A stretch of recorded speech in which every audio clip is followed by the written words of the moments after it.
के पहले वाले वीडियो में हमने जो देखा था लीनियर प्रोग्रामिंग के बारे में जो विशेष चीज़ें थी उसमें अब हमने प्रोसेस बता दिया कि सबसे पहले उसके प्रोसेस देखेंगे, फिर ऑब्जेक्टिव फंक्शन, फिर फिजिकल बेसिक फिजिकल सॉल्यूशन, फिर उसके बाद हम ऑप्टिमम सॉल्यूशन पे आते हैं।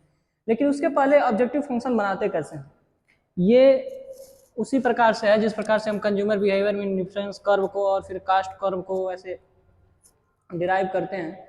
तो सबसे पहले हम देखते हैं कि किस प्रकार से ये किस प्रकार से उससे संबंधित है। अगर मान लीजिए डिफरेंस कर्व ऐसे था और फिर यहाँ पे जो प्राइस था, price constant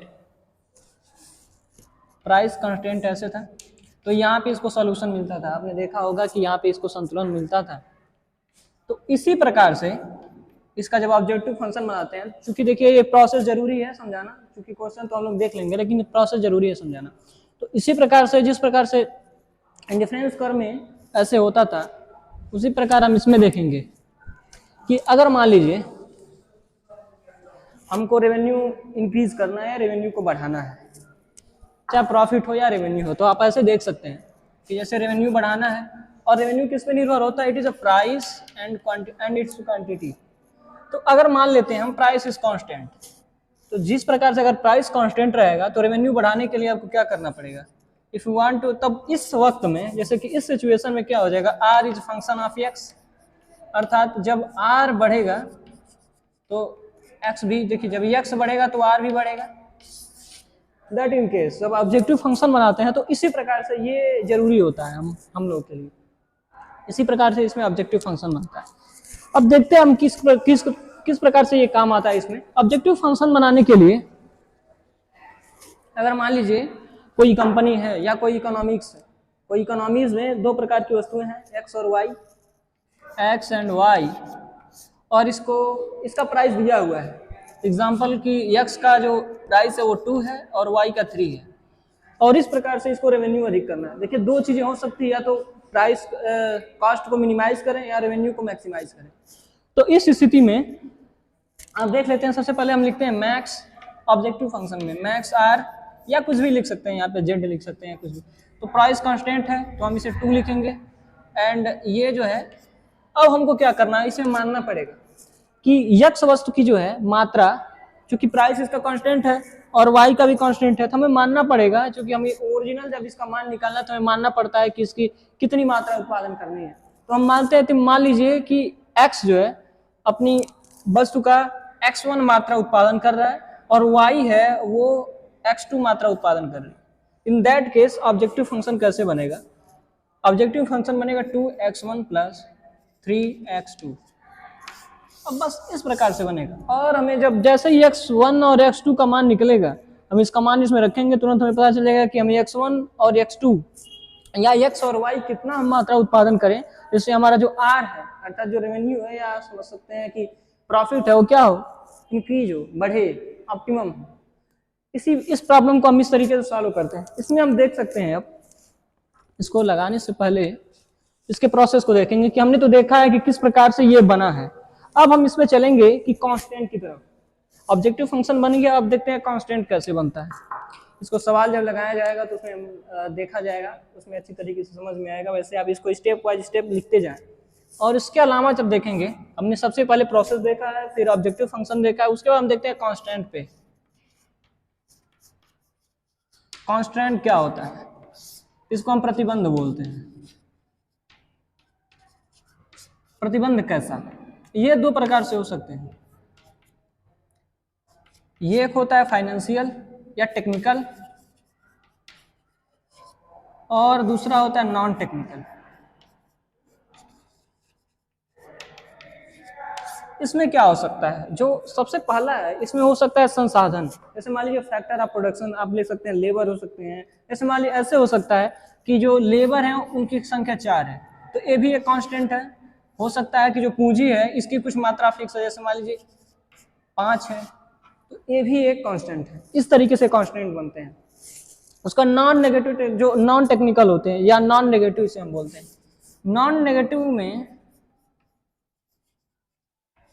non negative constant में ये प्रोडक्ट से संबंधित होता है कि हमें केवल मान लीजिए दो प्रोडक्ट बनाना है, तो हम इसमें नॉन नेगेटिव कांस्टेंट में रखते हैं कि यहाँ पे देखिए दो प्रोडक्ट था, वो था एक्स और वाई।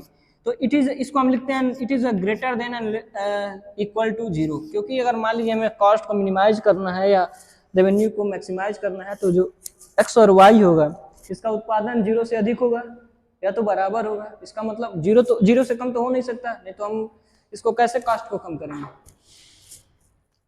अब हम चलते हैं प्रोसेस की तरफ, अब हम क्वेश्चंस को देखेंगे। इसके बाद क्या होगा, देखिए अब हम कांस्टेंट का यूज करेंगे और इससे हम बेसिक फिजिबल सॉल्यूशन निकालेंगे, एंड देन हम जो बेसिक फिजिबल सॉल्यूशन होता है उससे हम ऑप्टिमम सॉल्यूशन निकालेंगे। वो ऑप्टिमम सॉल्यूशन या तो आप उसको रेवेन्यू मैक्सिमाइजिंग कर सकते हैं या कॉस्ट को मिनिमाइजिंग कर सकते हैं, दोनों उद्देश्य हो सकते हैं। अब हम इसमें क्वेश्चंस देखते हैं। सबसे पहले हम इसको क्वेश्चंस को लिख लेते हैं।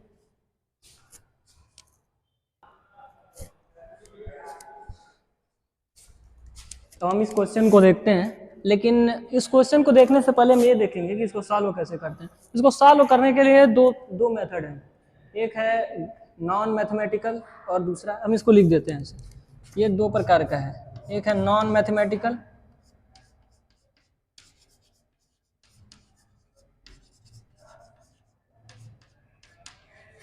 और दूसरा है मैथमेटिकल। नॉन मैथमेटिकल को हम ग्राफिकल मेथड भी बोलते हैं और जो मैथमेटिकल है इसको हम सिंप्लेक्स मेथड बोलते हैं। तो सबसे पहले देखिए जो नॉन मैथमेटिकल है ये क्यों आया। ये केवल 2 या 3 वेरिएबल्स जब होते हैं, 2 या 3 वेरिएबल्स मतलब कांस्टेंट, अभी हम समझाएंगे क्या होता है। तो 2 या 3 वेरिएबल्स होते हैं उसको कवर करने के लिए आता है। लेकिन जब नंबर ऑफ वेरिएबल्स हो, मतलब वेरिएबल्स की संख्या, कांस्टेंट की संख्या बहुत ज्यादा हो, तो वो ग्राफ बनाना संभव नहीं होता है। जैसे मान लीजिए जैसे हम इंडिफरेंस कर्व बनाते हैं या प्राइस लाइन बनाते हैं, तो देखते हैं कि अगर उस पर 1 या 2 बनाया जाए तो ठीक है, लेकिन उसके ज्यादा अगर बनाएंगे तो डिफिकल्ट होगा। उसी प्रकार से रेखीय विधि में है मैथमेटिकल में जो सिंप्लेक्स मेथड है, सिंपल प्लस कॉम्प्लेक्स, तो ये जो मेथड है इसमें आप नंबर ऑफ वेरिएबल कितना हो भी हो, आप उसको उस माध्यम से आप इसको सॉल्व करते हैं। इसीलिए जब ग्राफिकल मेथड जब इनफ हो गया, मतलब इसकी लिमिटेशन जब आ गई, वहीं से सिंप्लेक्स की शुरुआत होती है। तो सबसे पहले हम ग्राफिकल मेथड के सहारे हम इसको सॉल्व करेंगे। तो ग्राफिकल मेथड में हम किस प्रकार से सॉल्व करते हैं उसके लिए हमने एक क्वेश्चन लिया है। अब इस क्वेश्चन को आप ध्यान से पढ़ें और देखें, आप इसका एक स्क्रीनशॉट ले लें। अब हम देखते हैं, देखिए माना कोई फर्म 2 उत्पाद P1 तथा P2 बनाती है, उसकी कीमत 50 रुपया तथा 60 रुपया है। दोनों उत्पादों को तैयार करने के लिए उत्पादन प्रक्रिया 3 मशीनों पर, यहाँ पे 3 मशीन है तो 3 कांस्टेंट बनेंगे। दी गई तालिका प्रदर्शित करती है कि प्रति सप्ताह मशीन कितने घंटे काम करने के लिए उपलब्ध है और P1 तथा P2 की 1 टन की मात्रा तैयार करने के लिए मशीनों को कितना समय लगेगा। मिश्रित उत्पाद समस्या को तैयार कीजिए। देखिए अब इस पे मशीन दिया गया है, 3 मशीन है तो 3 कांस्टेंट बनेगा, हमें पता है। प्रोडक्ट 1 को बनाने के लिए देखिए मशीन 1 में 2 घंटा लगता है और प्रोडक्ट 2 को बनाने के लिए 1 घंटा लगता है, और टोटल घंटे उपलब्ध हैं एक सप्ताह में वो 300 है। उसी प्रकार मशीन 2 है, उसे प्रोडक्ट 1 को बनाने के लिए 3 घंटे हैं, प्रोडक्ट 2 को बनाने के लिए 4 घंटे उपलब्ध है, और टोटल जो संख्या है वो घंटे की वो 500 है। मशीन 3 के लिए 4 घंटे उपलब्ध हैं, प्रोडक्ट 1 को बनाने के लिए 7 घंटे उपलब्ध हैं 2 को बनाने के लिए, और जो टोटल घंटा उपलब्ध है वो 812 है। अब हम इसको देखते हैं कि किस प्रकार से इसको सॉल्व किया जाएगा। आप इसका एक स्क्रीनशॉट ले लें, फिर हम देखते हैं कि किस प्रकार से इसको सॉल्व किया जाएगा। सबसे पहले देखिए जो सबसे फर्स्ट स्टेप है, हम ऑब्जेक्टिव फंक्शन को बनाते हैं। It is called linear programming problem. देखिए किस प्रकार से लीनियर प्रोग्रामिंग, चूंकि हमने बताया है कि जो प्रोग्राम है ये लीनियर प्रोग्राम है, इसे लीनियर प्रोग्राम क्यों कहते हैं हमने इसके पहले बता दिया था। अब हम लीनियर प्रोग्राम प्रॉब्लम को बनाते कैसे हैं, देखिए अब हम इसको सॉल्व करने के लिए लीनियर प्रोग्रामिंग प्रॉब्लम को बनाएंगे।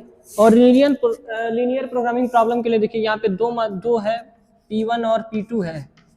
अब हम ऑब्जेक्टिव फंक्शन बनाएंगे। जो हमारा उद्देश्य फलन है, हमारा उद्देश्य क्या है, यहाँ पे जो प्राइस इसका 50 और 60 है, तो हमें क्या करना है, यहाँ पे मैक्सिमाइजेशन का प्रॉब्लम है।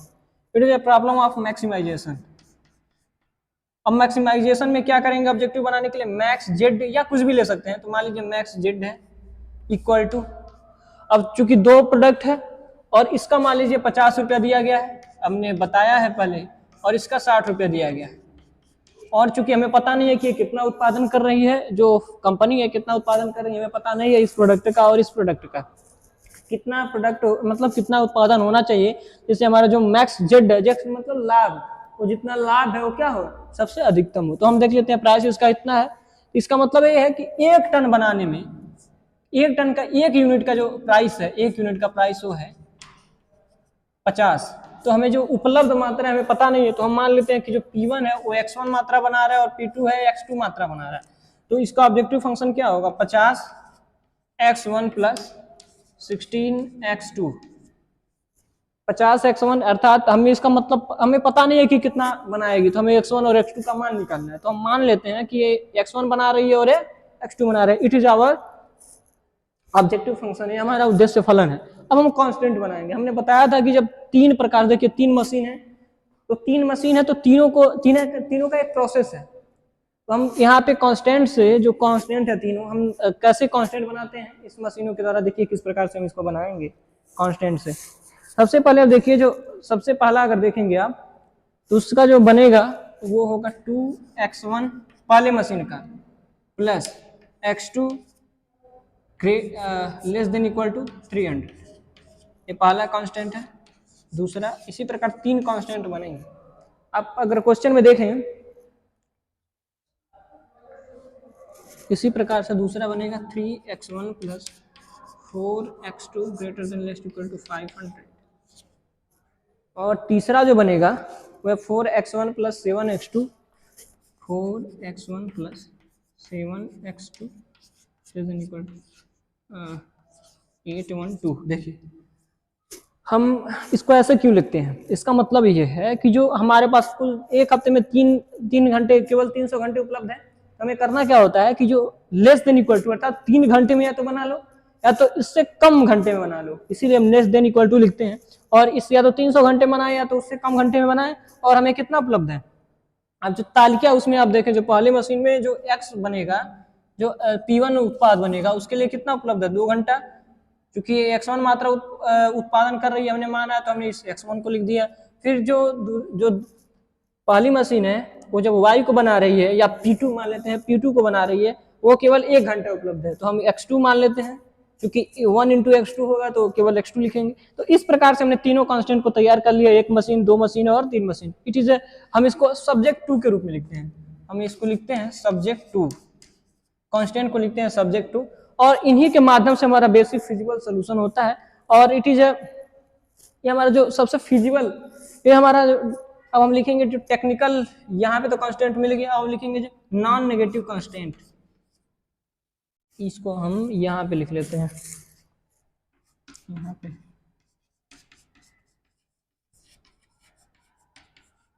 Non negative constant. तो हमारे पास कितना उपलब्ध है, कितना प्रोडक्ट उपलब्ध है, 2 प्रोडक्ट उपलब्ध है, P1 और P2, ठीक है। और हम कितना उत्पादन कर रहे हैं, x1 और x2। तो 2 कांस्टेंट हमने लिया है, एक तरीके से मात्रा को बता रहे हैं, तो हमने 2 कांस्टेंट लिया है। तो जो हम लिखेंगे x1 और x2 क्या है, 0 से बड़ा होगा या बराबर होगा। क्योंकि अगर 0 का उत्पादन तो करेगा नहीं, पहली बात तो 0 से बड़ा होगा या बराबर होगा। तो 0 से अगर मान लीजिए अधिक उत्पादन करेगा तभी तो इसका लाभ अधिकतम होगा, कम से कम जो इसका मान निकलेगा इससे बड़ा होगा। इसीलिए हमने जो नॉन नेगेटिव कांस्टेंट है, एक तरीके से मशीनी की क्षमता को बताता है कि कितना प्रोडक्ट, 2 प्रकार के हमने कांस्टेंट लिया है, तो हम इसमें पता करते हैं कि कितना उत्पादन करेगा, इसको हम मानते हैं केवल। अभी हम इसका मान निकालेंगे और फिर इसमें रखेंगे तो हमें पता चल जाएगा। तो इसीलिए हम इसे नॉन नेगेटिव कांस्टेंट हुए कि अर्थात ये 0 हो नहीं सकता, 0 से बड़ा होगा, या मानते हैं कि 0 से बड़ा होगा या बराबर होगा। इस प्रकार से हम इसको सॉल्व करेंगे, किस प्रकार से सॉल्व किए थे। थर्ड स्टेज हम जाते हैं। थर्ड स्टेज में हम देखते हैं कि किस प्रकार से बेसिक फिजिबल सॉल्यूशन, अर्थात जो आवश्यक, जो कितने इसके सॉल्यूशन हो सकते हैं, हल हो सकते हैं, उसको हम देखते हैं।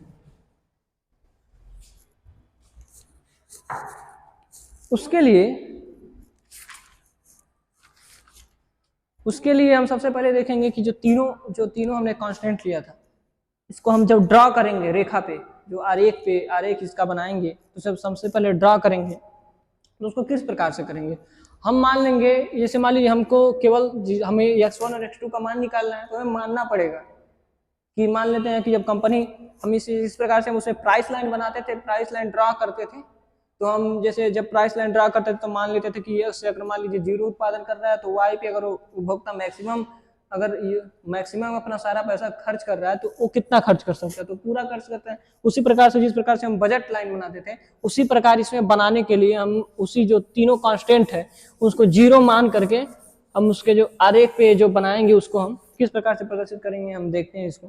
तो सबसे पहले देखिए तीन जो कांस्टेंट था 2x1 + x2 जो तीनों आरेख था उसको हम इस प्रकार से लिखेंगे।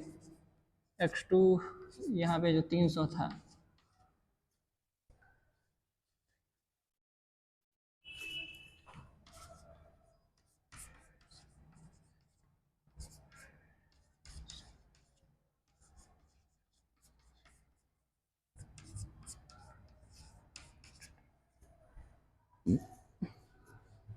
अब हम इसको बनाएंगे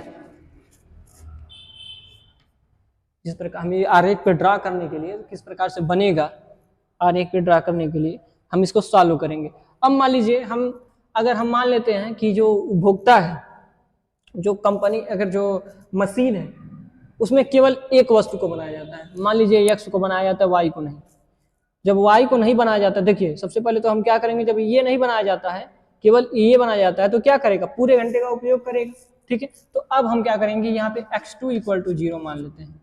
जब x2 = 0 मान लेंगे अर्थात 0 काम कर रहा है तो ये तो इसका मतलब ये है कि x1 क्या कर रहा है, x1 जो सबसे पहला जो P1 प्रोडक्ट है, तो जो P1 प्रोडक्ट है वो केवल इस पे पूरा खर्च होगा। जैसे मान लीजिए जो P1 प्रोडक्ट है उस पे सारा ये पूरे मशीन में बनेगा। तो उसी प्रकार से हम इसको अब 0 करेंगे।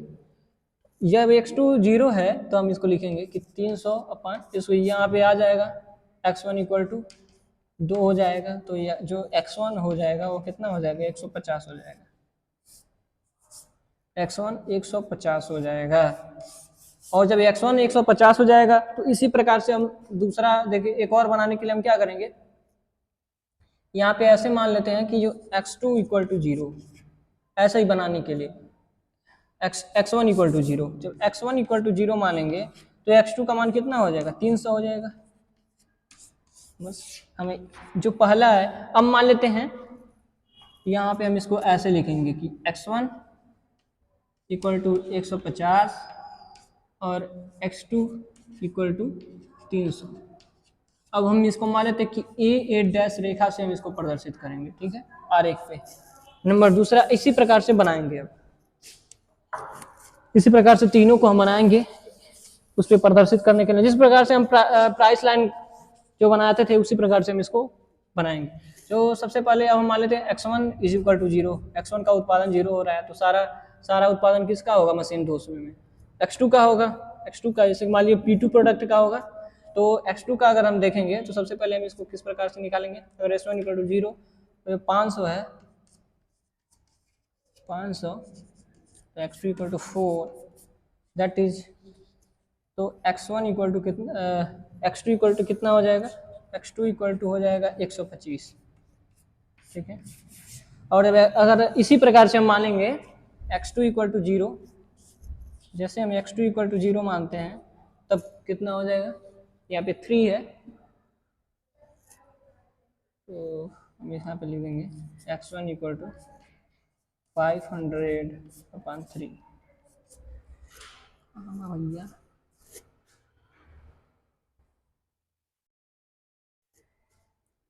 इसको लिखेंगे 166.6, किसका मतलब ये x1 हो गया।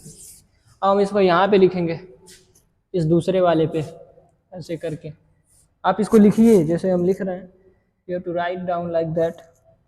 तो x1 का मान हमने लिया है 166.6 और जो x2 का मान है वो कितना है, 125 है। आप इसको लिखें। ठीक है, अब इसी प्रकार से हम तीसरे को सॉल्व कर लेंगे। तीसरे में x1 = और 0 रखेंगे तो क्या हो जाएगा, x2 = 812/7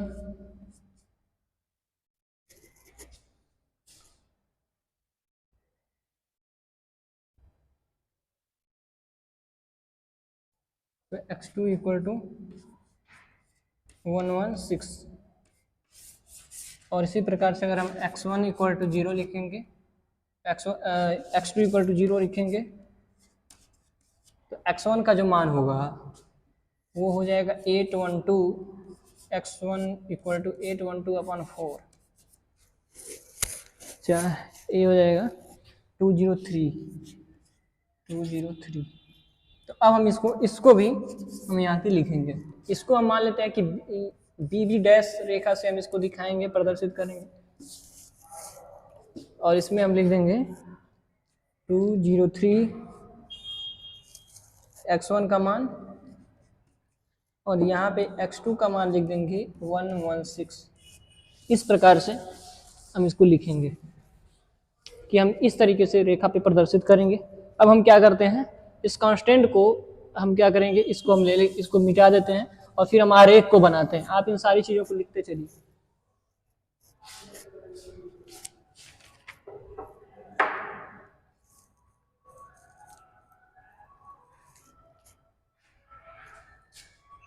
हम बनाएंगे किस प्रकार से, देखिए हम ऐसे रेखा बनाएंगे। हम मानते हैं हम x2 जो उत्पाद है उसको यहाँ पे लिखते हैं, और जो x1 है इसको यहाँ पे लिखते हैं। अब जब हम इस पे बनाएंगे तो हम ऐसे मान लेते हैं कि जो x1 है, जैसे मान लीजिए जो x सेंटीमीटर है, 1 सेंटीमीटर इक्वल टू 15। अब हम आपको ऐसे ही लिखें 1 2 3 4 5 6 7 8 9 10 11 12 15 16 17 18 19 20। इस प्रकार से आप लिखें। इसको हम नीचे बना लें, और नीचे बना लेते हैं भैया।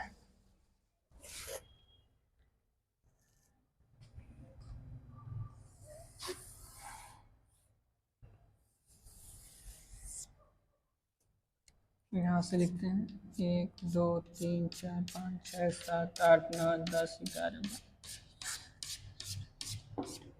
20। यहाँ पर 20 है।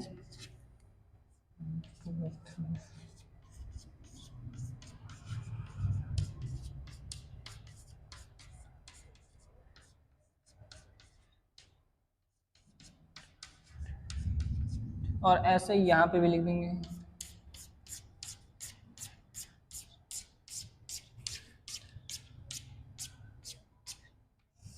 इस प्रकार से यहाँ पे भी लिखेंगे 1 2 3 4 10 11 12 13 14 15 16 17 18 19 और 20। इस प्रकार से यहाँ पे अब हम मानते हैं ये x2 को हम यहाँ पे दिखाएंगे और x1 को हम यहाँ पे दिखाएंगे। अब जो हमारी ये रेखा है, अब हम इसको लेंगे और फिर हम देखते हैं ये कहाँ पे पड़ता है। चूँकि ये 300 है, जो 20 है वो 300 को दिखा रहा है, और जो 150 है तो यहाँ पे 10 पे दिखाएगा। तो जो ये रेखा बनेगी वो इस प्रकार से बनेगी, 20 मिलेगा 10 से, यहाँ पे ऐसे होगा।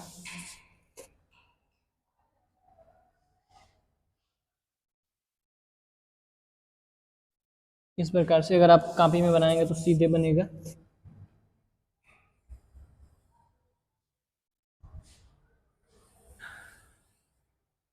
ठीक है, और दूसरा बनाएंगे x1 और x2 125 बीबी लाइन। इसको हम ए डैश मानते हैं। यहाँ पे 300 है और यहाँ पे 150 है।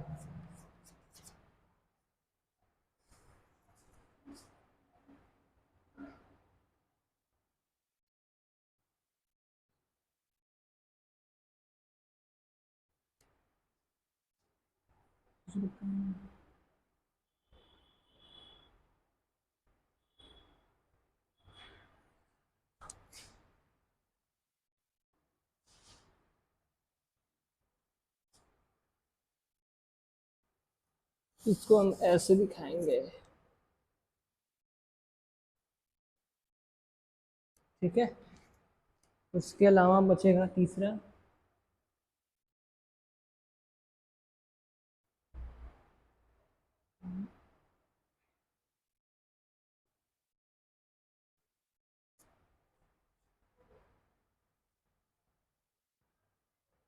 इसको हम ऐसे लिखेंगे, यहाँ पे ऐसे बनेगा, ये ये बी वाला बनेगा, बी डैश, और ये बनेगा सी डैश।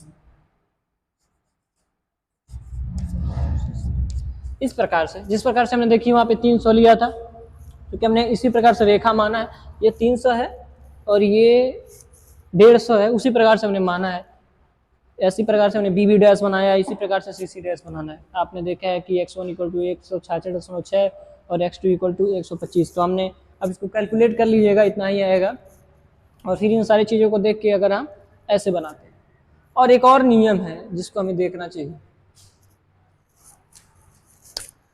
अगर प्रॉब्लम मैक्सिमाइजेशन का है तो बताता है, देखिए जब प्रॉब्लम मैक्सिमाइजेशन का है तो जो हाफ प्लेन होता है, जो फिजिबल एरिया होता है यहाँ पे, ये देखिए जो फिजिबल एरिया होता है जहाँ पे हमें मिल सकते हैं, वो उस जगह को कहते हैं, देखिए ये इस जगह पे होगा जहाँ पे सारा आए, मतलब सारे पॉइंट जो सारे लाइंस हैं वो इसमें आए, उसी को हम फिजिबल एरिया बोलते हैं। और फिजिबल एरिया किस प्रकार से होगा, देखिए फिजिबल एरिया वहाँ होगा जहाँ पे जो रेखाएं हैं उसके अंदर, इसको फिजिबल एरिया बोलते हैं। और इसको देखिए, अगर प्रॉब्लम मैक्सिमाइजेशन, ये रूल ये है कि फॉर प्रॉब्लम अगर मैक्सिमाइजेशन का है तो जो हाफ प्लेन होगा, अर्थात फिजिबल एरिया को हम हाफ प्लेन भी बोलते हैं, तो कंफ्यूज मत होइएगा। हाफ प्लेन अगर फिजिबल एरिया, अगर प्रॉब्लम मैक्सिमाइजेशन का होगा तो फिजिबल एरिया हाफ प्लेन में मिलेगा। देखिए जो ये लाइन है, तो जो इसका हाफ प्लेन मिलेगा वो किसके मिलेगा, जो रेखाओं के अंदर मिलेगा। लेकिन अगर प्रॉब्लम मिनिमाइजेशन का है तो हाफ प्लेन अर्थात फिजिबल सोल्यूशन कहाँ मिलेगा, जो लाइंस हैं उसके बाहर मिलेगा। तो इसमें तीनों सम्मिलित होने चाहिए, तो इसमें क्या है, इसमें देखिए यहाँ पे तीनों सम्मिलित हैं। अब जो तीनों सम्मिलित हैं तो हाफ प्लेन इसके अंदर मिलेगा, अर्थात यहाँ कहीं इस बिंदु पे, इसका इस बिंदुओं पे कहीं इस जगह पे इसका भी क्या मिलेगा, आंसर मिलेगा। 4 सोल्यूशन है, अभी इनको चारों को हम लिखेंगे किस प्रकार से। देखिए सबसे पहला कौन सा है, सी पॉइंट मिल गया हमको, मान लीजिए सी पॉइंट पे हो सकता है। उसके अलावा कौन सा हो सकता है, इसको हम कुछ मानेंगे, एग्जाम्पल दैट इसको हम मान लेते हैं P, इसको हम मान लेते हैं Q, और यहाँ पे है C डैश। अब यहाँ पे P भी मिल सकता है, Q पे भी मिल सकता है और C डैश पे भी मिल सकता है। तो हम इसको लिखेंगे इसी प्रकार से।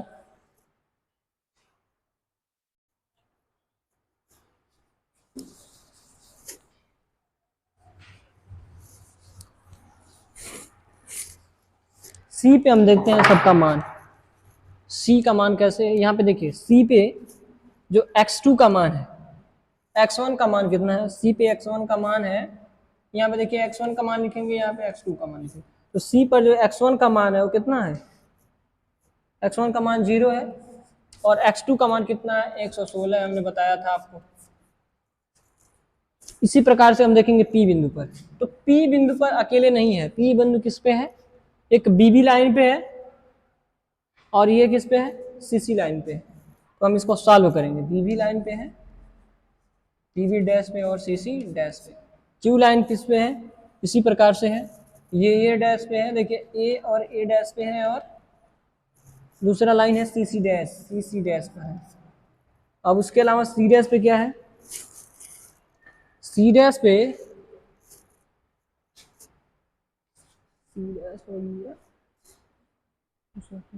x1 का मान है 203 और x2 का मान 0 है। यहाँ पर देखिए जो x2 है यहाँ पे 0 है इस जगह पे, जब ये 203 है तो x1 कितना, x2 कितना है, 0 है, और x1 203 है। अब देखिए हमें ये सोल्यूशन मिलता है ये। अब हम इस समीकरणों को सॉल्व करेंगे। देखिए आप जो फिगर, आप इसका एक स्क्रीनशॉट ले लो, उसके बाद हम इसको हल करेंगे।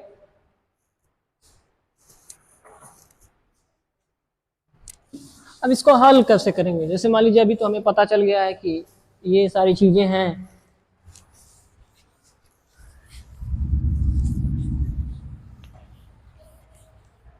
हम कैसे हल इसको करेंगे। तो सबसे पहले हम क्या करेंगे, ये जो समीकरण है, जैसे मान लीजिए C का मान तो निकल गया, इसका मान तो निकल गया। अब हम इस समीकरण को हल करेंगे। अब BB डैश कितना है, जब BB डैश लाइन है उस समीकरण कितना है, हम इस समीकरण को लिखेंगे, इसको लिखना पड़ेगा हमें, 4x1 प्लस 7x2, ऐसे ही है ना, BB डैश और CC डैश।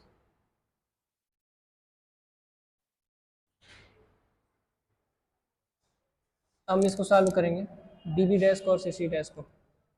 इसका मान है 4x1 प्लस 7x2 812, ये CC डैश का मान है। और BB डैश आप इसको किसी भी तरीके से सॉल्व कर सकते हैं। 3x1 plus 4x2 equal to 500। अब देखिए इसको इक्वेशन करना है, यहाँ से हमें x और y का मान निकालना है। इसके लिए हम क्या करेंगे, इन दोनों समीकरणों को हमको बराबर करना होता है। अब इसमें हम क्या करेंगे और इसमें क्या,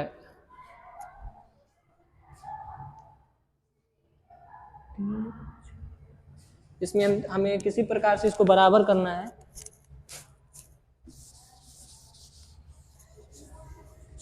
तो हम क्या करेंगे, इसमें 3 का गुणा करेंगे, यहाँ पे देखिए 3 का गुणा करेंगे और यहाँ पे 4 का गुणा करेंगे।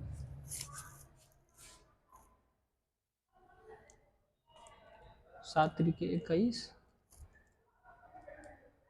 4 3 12।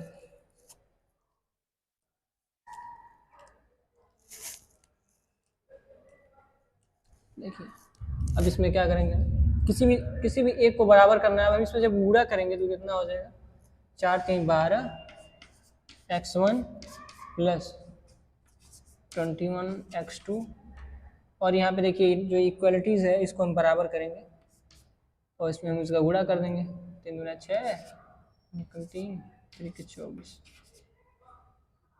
अब फिर इसी प्रकार से इसको भी लिखेंगे, 4 3 12 x1 plus 16 x2 equal to 20।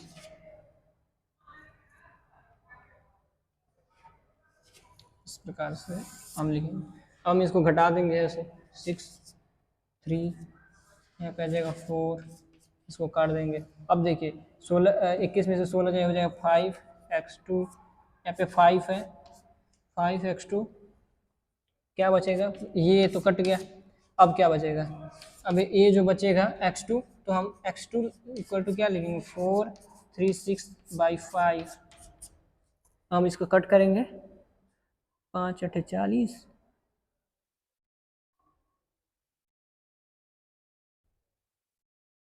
इसको जब कट करेंगे तो आएगा 87.5। देखिए एक इसका मान निकल गया हमारे पास, x2 का मान निकल गया, x2 का मान निकल गया। अब हम भी x2 का मान जो है हम किसी भी समीकरण में निकल रख देंगे तो x1 का मान आ जाएगा। किसी भी समीकरण में x2 का मान निकल, देखिए हमारे पास x2 का मान निकल गया है। अब किसी भी समीकरण में इसको अगर रख देंगे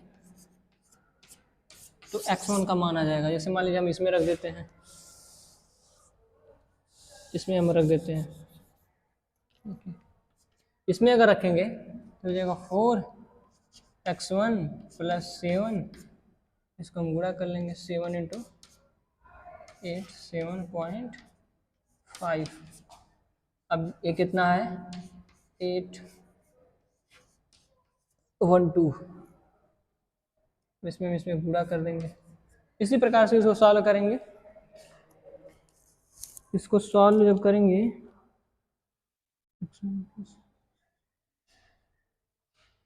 4x1 प्लस 610.4 इक्वल टू 812 आएगा। क्योंकि हमारे पास हम इसको ऐसे लिख देते हैं, s2 इक्वल टू 87.5, इतना आएगा।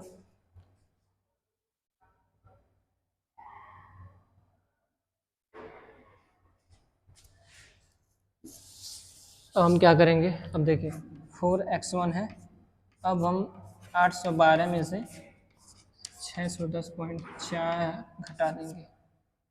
जब घटाएंगे तो हो जाएगा 4x1 इक्वल टू 201.6, ये हो जाएगा 201.6। अब हम क्या करेंगे, x1 का मान निकालेंगे, ये हो जाएगा 201.6/4। अब यहाँ से मैं x1 का मान भी निकल जाएगा, ये हो जाएगा 50.36, ये हो जाएगा 35, ये हो जाएगा x1 का वैल्यू। हमें इतना करने के बाद क्या मिला है, x1 का वैल्यू मिला है x1 इक्वल टू कितना हो गया, अब देखिए x1 equal to x2 equal to उतना हो गया x2, और यहाँ पे x1 का वैल्यू निकल गया है 15.35। अब ये एक समीकरण और बचा है, वो है दूसरा समीकरण। अब हम उसको सॉल्व करेंगे कि वो कैसे होगा। उसको सॉल्व करने के लिए सी सी डैश और ए डैश अगर आप देखेंगे, क्यू जो क्यू पॉइंट है उस पर हम देखेंगे अगर, तो आप देखेंगे ए डैश और सी सी डैश है,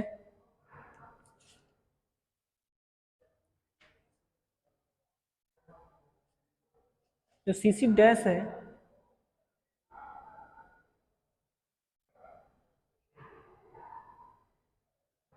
ए डैश और सी सी डैश। अब देखिए सी सी डैश को हम लिखेंगे, सी सी डैश है 3x1 प्लस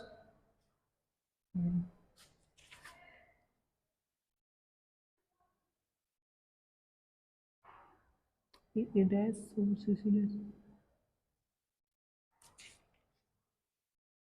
सी सी डैश कितना है 4x1 plus 7x2, 4x1 plus 7x2 8, इसी में समीकरण के रूप में लिखना है। और फिर हम दूसरा लिखते हैं, ए को लेकर चलते हैं, ए है 2x1 plus x2 greater than 2x1 plus x2 300। बस इसको बराबर करना है। देखिए बराबर कैसे होगा, हम देखेंगे कि यहाँ पे हम देख रहे हैं कि x2 केवल 1 है, यहाँ पे 7 है, तो कुछ नहीं करना, यहाँ पे 7 से गुणा कर दो, यहाँ पे 7 से गुणा कर दो। आप इसको लिख लें, सबसे पहले आप इसको लिख लें x2 और x उनका मान ये p पॉइंट पे है और हम इसको q पॉइंट पे निकाल रहे हैं। इसको 3 से जब मल्टीप्लाई करेंगे तो ये क्या हो जाएगा 4x1 plus 7x2 equal to 812। अब हम क्या करेंगे, इसमें गुणा करेंगे इसको 7 से, 7 दूनी 14, x1 प्लस इसमें हम करेंगे तो 7x2 हो जाएगा, और यहाँ पे हो जाएगा 21।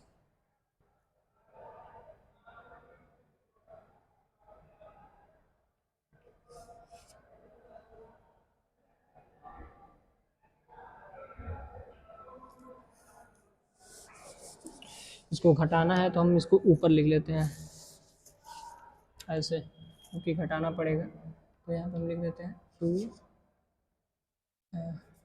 इसमें जब हम गुणा कर लेंगे तो हम इसको ऊपर लिख देते हैं, 7 दूनी 14, यहाँ पर हो जाएगा x1 plus 7x2 equal to 7×21,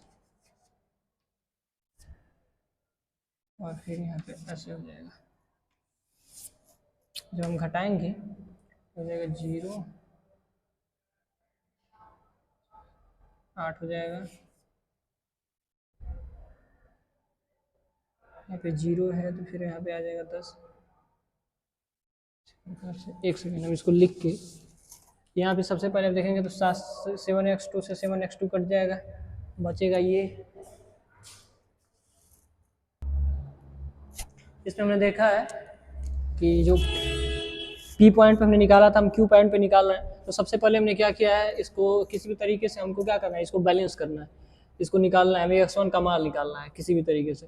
तो अगर हम इक्वेशन को सॉल्व करके अगर हम इसको ऐसे लिख दें, जो सी सी डैश है उसको हम ऊपर लिखें और जो ए डैश है उसको नीचे लिखें, तो इसको हम बढ़िया से सॉल्व कर सकते हैं। देखिए इस तरीके से हमने किया है, ए डैश और ना सॉरी ए डैश है और यहाँ पे सी सी डैश है, हमने इसको अपोजिट किया है, इस तरीके से किया है, ए डैश को ऊपर लिया है और सी सी डैश को नीचे लिया है। चूँकि हमें सॉल्व करना है तो उसके बाद हम इसको बराबर करते हैं। हमें सबसे पहले 7x2 को हम बराबर करते हैं इक्वेशन के माध्यम से, तो इसमें 7 से अगर हम गुणा करेंगे तो ये सारी चीज़ें ऐसे हो जाएगा। इसमें 2100 आ जाएगा और फिर यहाँ पे इस तरीके से इसमें हम गुणा कर देंगे। यहाँ पे 7x1 आ जाएगा, यहाँ पे 14x1 आ जाएगा, यहाँ पे 7x2 आ जाएगा।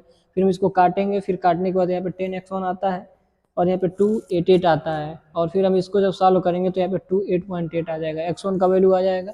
अब x1 का वैल्यू हम किसी भी इक्वेशन में रख देंगे, या तो इसमें रखेंगे या तो इसमें रखेंगे। अगर मान लीजिए हम इसमें रखते हैं तो इस प्रकार से आंसर आता है, देखिए 2 × 28.8 प्लस x2 इक्वल टू 300। और फिर हम इसको सॉल्व करते हैं तो ये जाएगा 57.6 प्लस x2 300। अब हम इसको क्या करते हैं, इसको घटाते हैं। तो जैसे ही इसको घटाएंगे तो हमें कितना मिलता है, 242.400। x1 का मान हमें इतना मिलता है और x2 का मान इतना मिलता है। अब देखिए यहाँ x1 का मान 28.2 इंटू x2 का मान 242.4।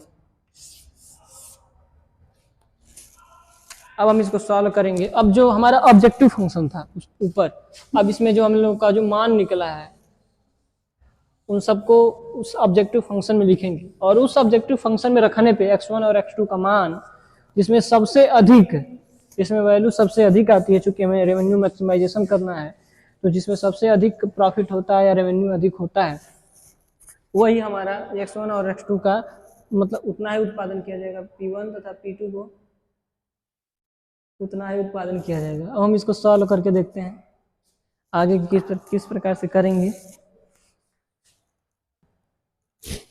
अब देखेंगे हम इसको जो हल निकालने के लिए हम क्या करते हैं, हमने 4 फिजिबल पॉइंट निकाला था। अब इसमें ऑप्टिमम पॉइंट ज्ञात करने के लिए हमने x1 और x2 का मान निकाला है। और x1 और x2 का मान निकालने के लिए हमने क्या किया है, x1 और x2 का मान निकाला, हमने इसके पहले जो समीकरण दिया था, अब उस x1 और x2 का मान हम जो ऑब्जेक्टिव फंक्शन था उद्देश्य फलन उसमें रखते हैं। उसमें देखिए जिसमें सबसे अधिक, चूंकि प्रॉफिट मैक्सिमाइजेशन का, तो उसमें जो सबसे अधिक रेवेन्यू आता है हम उस फंक्शन को ऑप्टिमम फंक्शन मानते हैं और उसी को ऑप्टिमम सोल्यूशन मानते हैं। देखिए जो हमारा क्वेश्चन है इसमें हम सी में मान रखते हैं, क्योंकि हमें पता है कि आप लोगों को जो बेसिक मैथमेटिक्स है वो आता होगा, क्योंकि आप एमए सेमेस्टर 2 के छात्र हैं। तो आप देखेंगे कि तो इसमें सी में अगर हम रखते हैं, सी का मान अगर हम ऑब्जेक्टिव फंक्शन में रखते हैं तो 696 आता है। उसके बाद अगर पी में रखते हैं तो 7767.5 आता है।